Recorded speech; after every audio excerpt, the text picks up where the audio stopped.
Greetings everyone, Brad here with Mild Mannered EDC. I hope you're all doing really well out there. So today I am doing a response video to a tag. I was actually tagged by Nick Shabazz. How cool is that, right? Thanks, Nick. I really do appreciate that. Tagged for responding to a video topic called sort of your top 5 user knives, right? And those knives you actually use and just are constantly kind of going to when you need something. So it's a fun topic. I think it started with the Knife Box channel out there. I'm not sure, but it's making its way in the world today. Very, very cool and fun topic. So, and I guess before we go forward, I'm gonna aid in its movement out there as best I can, and I'll tag a few other channels as well. How about JB over at Big Red EDC? I'd love to see his 5. How about Stuff We Do? I'd love to see. He's over in South Africa, a really funny channel. I don't even know if he means to be funny, but he is funny. He cracks me up, and he does really good videos. So Stuff We Do. How about my buddy Jake over at Jake at Ohio State? I'd love to see his 5. And then how about, I don't talk to them that much, all that much, but but they're a bigger channel, and I watch a lot of the videos and I like them. I get a kick out of them, and they do some cool reviews. They're also Kaiser people, and I'm a Kaiser person. So, and that's Frankie and Bird over at Birdshot IV. I'd love to see their 5 as well. So, anyways, those are my tags here, and yeah, let's go ahead and get underway with my 5 here. And, we all have knives that we love to carry, right? I mean, in picking your 5 favorite carrying knives, that's a different conversation, right? I mean, we all have knives that we love. And so, certainly if you're a subscriber on this channel, I go on and on and on about my love of my Kaiser T1. It's true. And some of that kind of stuff. But in terms of knives that we just use, the more I was thinking about it after I saw the tag, I was like, you know what? I know what I can do. I'm going to go over to the garage door. I'm pointing. You can't even see me point off camera. Over by our garage door, the door that leads into our garage, I have one of those, those little like men's and women's, I don't know. They're like little trays, little valets, whatever you call them, where you just throw stuff out of your pockets when you come in and out of the door. And oftentimes that thing is just like piled up with knives, right? Just a bunch of knives that are either coming out of my pockets for review for here on the channel, or just knives that I end up leaving in there because I use them all the time, right? And that's sort of the topic of this video. And 3 of the knives that are on here were actually piled up over there in that tray. So, all right. So without further ado, let's get the 5 that I would say I probably use the most often. First on the list, Spyderco. It's one of 2 Spydercos on this list today, and it is the Spyderco Urban. I really like this knife. This was actually I think this was their sprint run, made in Maniago, Italy, AEBL steel.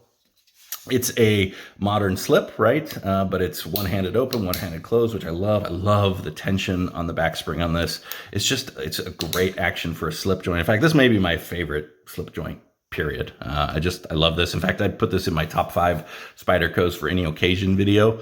And I just love it. It's got a great blade. It's super slicey. The ergos are fantastic. It's really lightweight too. So if I'm just kind of bumming around the house, or if I've got like gym shorts on or something, and I just want something light and easy in my pocket, it's light use, but it's, opening packages or cutting, zip ties, whatever it might be.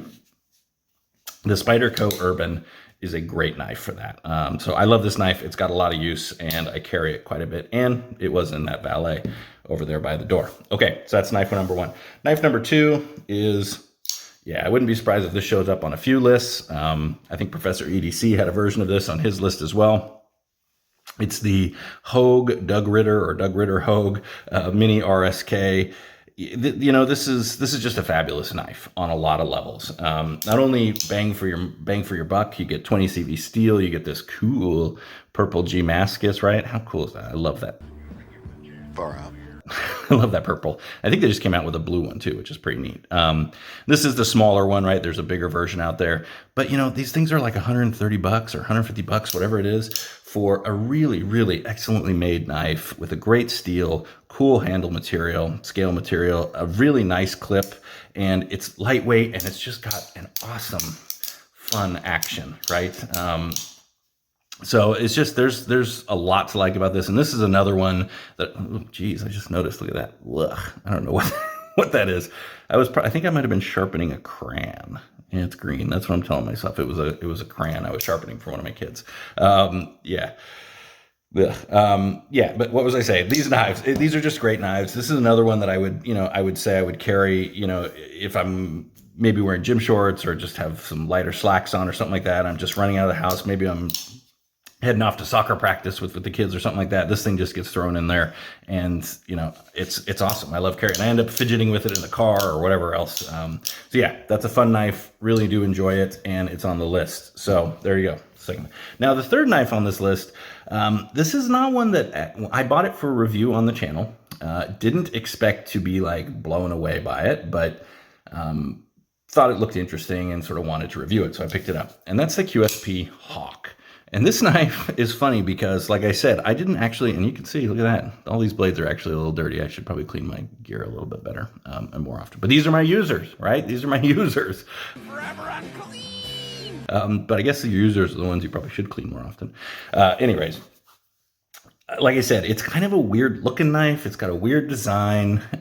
It's got thumb studs and a flipper, which I'm generally, in most cases, kind of like, I don't like that kind of redundancy. I feel like it just is unnecessary, but it's a pretty muted flipper tab. It's just got a good action. But like I said, this is one that I bought that I didn't think I actually was going to keep. I was just going to send it on down the road after I did the review. But I've really enjoyed it. I ended up really liking it. It grew on me. It grew on me, and since I've recommended it to a few other people. In fact, I think I recommended it to Jake over at Ohio State. So, it's one of those where I can't really tell you why I like it as much as I do. The ergos are great for my hand. I can choke up a bit. It's got a nice thin blade. It's got a fun action. I definitely like this blue denim micarta. In fact, that's one of the reasons I did pick it up. It's got a nice deep carry pocket clip, but just overall, it's not the lightest weight knife at all. It's maybe even a little heavy. It's even a little maybe thick for most knives, but I use the heck out of this thing. It's just one that I have ended up keeping, and it's part of the collection, and I like. I just flat out like, and I use it quite a bit. And part of the reason it's, some of these might be users because they don't cost an arm and a leg, right? I don't even remember what this was, $50 or something like that. So I know I think the Hogue is probably the most expensive on the list. But if something happened to it, I could replace it. Anyways, there you go.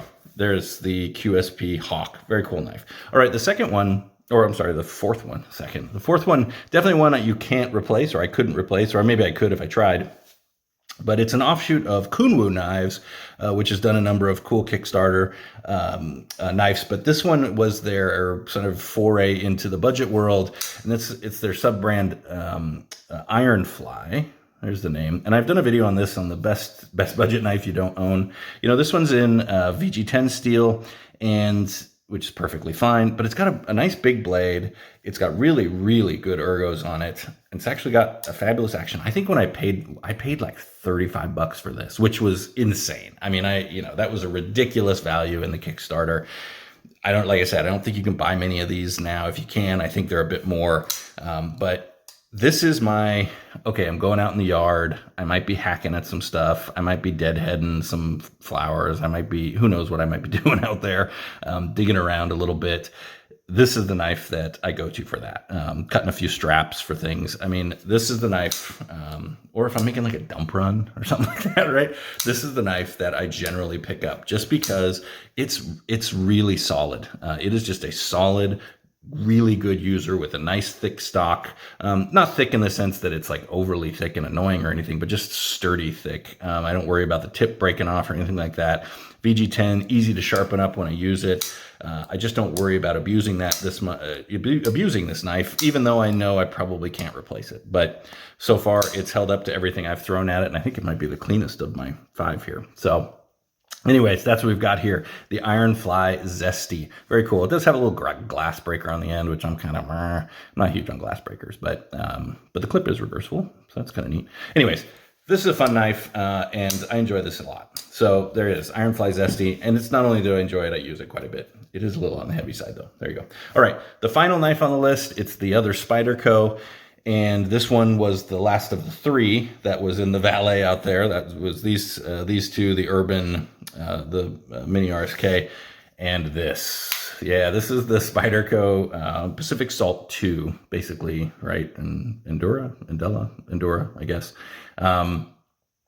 I live out here in the Pacific Northwest, actually in Washington State, and I actually live less than a mile from the Puget Sound, and I'm around water quite a bit. And whether I'm out on a boat or down at the beach or fishing or whatever, and I love having a lightweight knife that can do anything I really need it to do, and I never have to worry about it, right? These are part of Spyderco's Salt series. It's in that LC200N steel. I love this thing. It's a bit bigger than normally I might just carry, quote unquote, like part of my, normal EDC. It's a little bigger, but man, I find myself carrying this all the time, especially if I'm going to be anywhere remotely moist. Oh, my. Yeah, this is the knife that I'm going to carry with me. I mean, I just love this thing. It's a fantastic knife. It's a great cutter. And in fact, when I go swimming, I was just on vacation in Idaho not too long ago. This thing was in my pocket pretty much the whole week. I didn't even take it out when I would go swimming. I would just jump in the lake, swim around, come out. I wouldn't even bother drying it off. That's how resistant these series of knives are to any kind of corrosion or rust or anything like that. So I love this. It's lightweight. It's easy to carry, especially if you've got it in your swim trunks or whatever. Spyderco Pacific Salt 2. I love this thing. So these are my 5 knives. Oh, there it is. I'd love to hear what you think of them down in the comments. I can't wait to see what some of the other channels are doing on this. It's a fun topic. Thank you again, Nick, for the tag. I really do appreciate it. More importantly than any of this, though, as always here on the channel, please stay safe out there. Be mild-mannered to one another, and all the best.